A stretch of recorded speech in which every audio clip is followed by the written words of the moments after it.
Déterminé pour améliorer les conditions de vie de sa population et surtout favoriser une bonne circulation aux usagers de la route nationale entre la province du Kasaï, de Kwilu, Kwango et celle de la ville-province de Kinshasa, le gouverneur Kisme Mukendi Wabukasa, accompagné du rapporteur de l'Assemblée provinciale du Kasaï, des ministres provinciaux en charge des infrastructures, des finances et les cadres de l'Office des routes, s'est rendu à Bondo pour se rendre compte du délabrement très avancé de la nationale numéro 1, menacée à cette hauteur par une tête d'érosion qui a presque englouti l'une des deux bandes de cette route d'intérêt national. Le chef de l'exécutif provincial du Kasaï s'est dit consterné et choqué du danger qui guette sa province et demande l'implication des autorités nationales.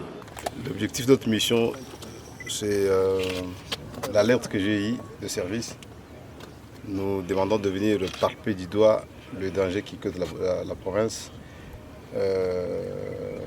Lequel danger? C'est le ravin qui veut couper la route en deux. Il faut en urgence qu'il y ait des solutions.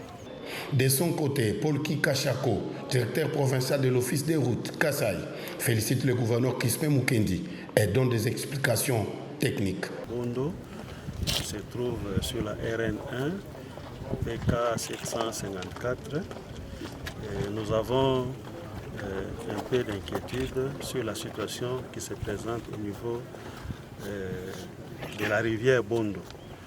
Bondo, c'est un endroit qu'on a construit, un dallo souterrain. Alors, suite aux infiltrations d'eau à grande vitesse, les grains de matériaux partaient l'un après l'autre jusqu'à entamer la dalle de protection. Après l'étape de Bondo, Kisme Mukendi Bukasa s'est rendu également au pont Luangue pour palper du doigt l'état de cet ouvrage qui présente déjà des risques au niveau de la colonne de soutènement juste à l'entrée de cette infrastructure à Luangue Village.